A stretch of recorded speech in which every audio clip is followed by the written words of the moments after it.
Hello friends, welcome back to my channel. आज मी मैसूर भाजी बनवणार आहे आणि त्यासोबतच चटणीही बनवणार आहे। चला तर मग रेसिपीला सुरुवात करूया। एका पातेल्यामध्ये 1 वाटी दही घ्यायची आहे। आता त्यामध्ये चवीनुसार मीठ घालूया, अर्धा चमचा बेकिंग सोडा घालूया। आता हे दही काही वेळासाठी फेटून घेऊया।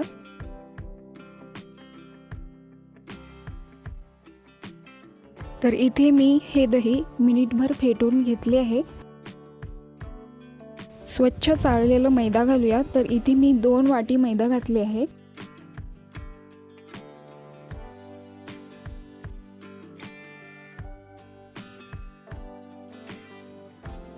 तर आता हे व्यवस्थित मिक्स करून घेऊया। तर इथे हे मिश्रण थोडंसं घट्ट वाटत आहे, तर यामध्ये पाव कप पाणी घालूया। तर आपल्याला भजीपेक्षाही थोडंसं घट्ट बॅटर बनवून घ्यायचं आहे।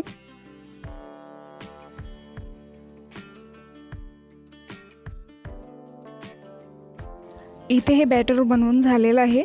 आता यामध्ये 3 मोठे चमचे किंवा 1 पळीभर गरम तेल घालूया। तर इथे हे एकदम कडकडीत गरम तेल आहे। आता हे व्यवस्थित मिक्स करून घेऊया। तेल आणि मिश्रण एकजीव करून घेऊया।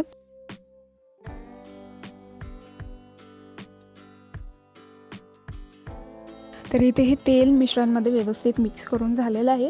आता आपण हे मिश्रण 2 मिनिटे हाताने फेटून घेऊया, त्यामुळे हे भजी एकदम फ्लफी होतात।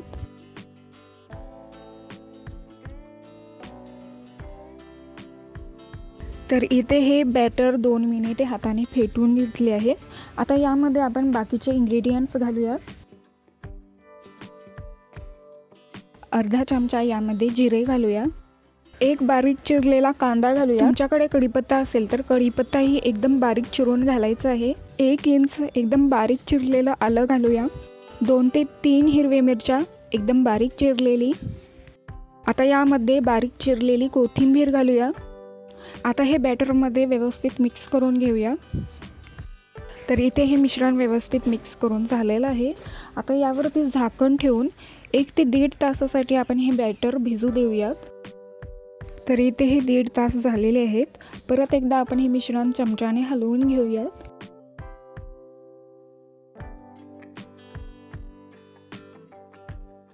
हाताला थोडंसं पाणी लावून थोडं थोडं बॅटर आपण हे गरम तेलामध्ये सोडून घेऊयात।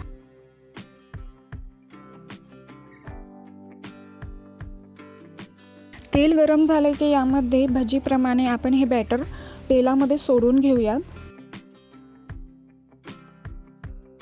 2 ते 3 मिनिटे आपल्याला हे भजी मीडियम फ्लेमवरती तळून घ्यायचं आहे। तर इथे हे सोनेरी रंग होईपर्यंत भजी तळून घेतली आहे। आता हे प्लेटमध्ये काढून घेऊया।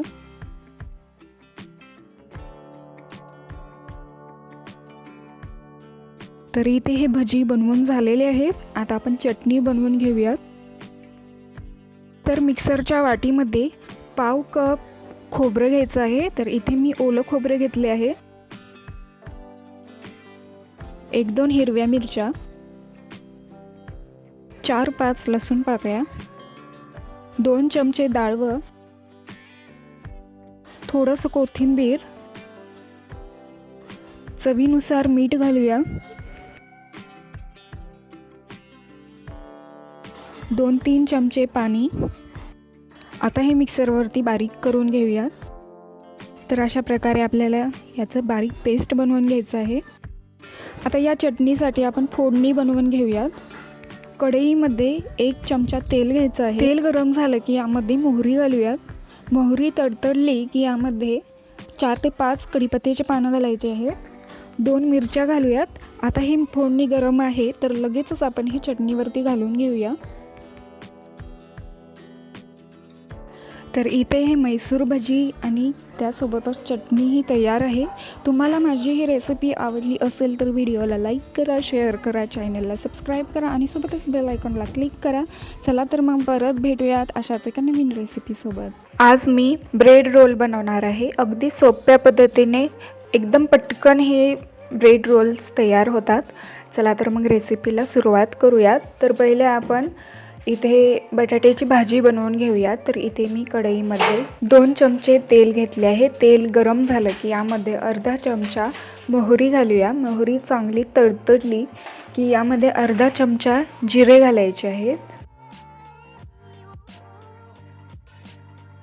तर इथे हे जिरेही चांगले परतून झालेले आहेत। तर आता यामध्ये हिंग घालूयात।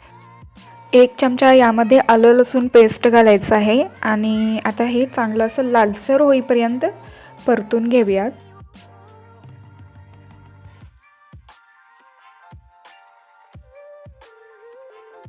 तर इथे हे लसूण चांगलं असं परतून झालेलं आहे। आता यामध्ये हळद घालूयात आणि 2 ते 3 बारीक चिरलेली हिरवी मिरची घालायची आहे।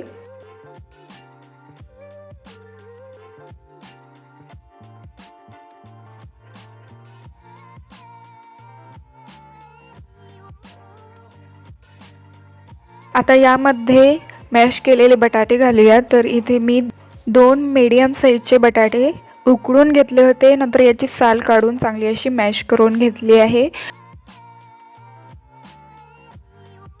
अर्धा चमचा यामध्ये चाट मसाला घातले आहे। चाट मसाला ऐवजी आमचूर पावडर घातलं तरीही चालेल। चवीनुसार मीठ घालायचं आहे आणि अर्धा चमचा यामध्ये मी रेड चिली सॉस घातले आहे। टोमॅटो केचप घातलं तरीही चालेल आणि चिमूटभर यामध्ये साखर घालायचं आहे आणि आता हे सर्व व्यवस्थितरित्या मिक्स करून घेऊयात। तर इथे सर्व चांगलं असं मिक्स करून झालेलं आहे। तर आता आपण गॅस बंद करूयात आणि यामध्ये आता बारीक चिरलेली कोथिंबीर घालूयात आणि बारीक चिरलेला कांदा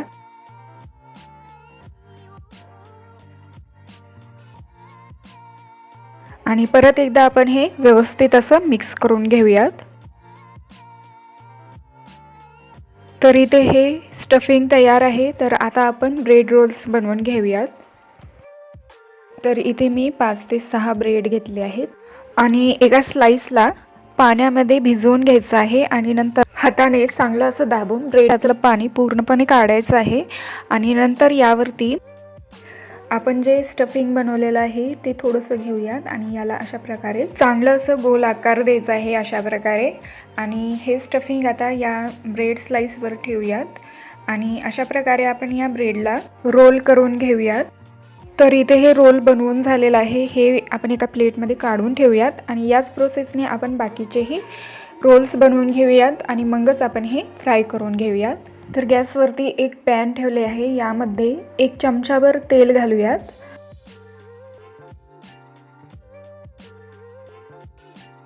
तेल चांगलं असं या पॅनमध्ये पसरवून घ्यायचं आहे आणि आता हे रोल्स आपण जे बनवलेलं आहे ते एक एक करून या पॅनमध्ये ठेवूयात। पॅनमध्ये मावेल तेवढेच आपल्याला हे रोल्स ठेवायचे आहेत, म्हणजे आपल्याला हे सहजरित्या या रोल्सला पलटता येतील। तर इथे हे रोल्सचा एक बाजू भाजून झालेला आहे। तर आपण हे पलटवून घेऊयात। गॅसला लो टू मीडियम फ्लेमवरतीच ठेवायचं आहे। आपल्याला हे रोल्स भाजायला 4 ते 5 मिनिट तरी लागतातच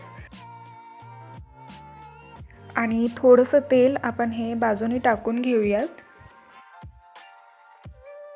तुम्हाला हवं असेल तर तुम्ही हे डीप फ्राय पण करू शकता, पण त्यामुळे हे ब्रेड रोल्स खूप तेलकट होतात। तर अशाच प्रकारे हे रोल्स पलटून पलटून सर्व बाजूनी चांगलं असं भाजून घ्यायचं आहे। तर इथे हे सर्व रोल्स मी चांगले असे भाजून घेतलेले आहेत। आता हे एका प्लेटमध्ये काढून घेऊयात। याच प्रकारे आपण बाकीचेही रोल्स शॅलो फ्राय करून घेऊयात। पॅनमध्ये 1 चमचाभरच तेल घालायचं आहे आणि यामध्ये आपण हे ब्रेड रोल्स ठेवूयात आणि पलटून पलटून सर्व बाजूने आपण हे ब्रेड चांगले असे शॅलो फ्राय करून घेऊयात।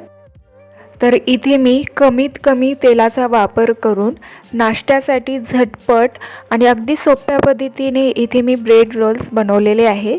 चला तर मग परत भेटूयात अशाच एका नवीन रेसिपीसोबत।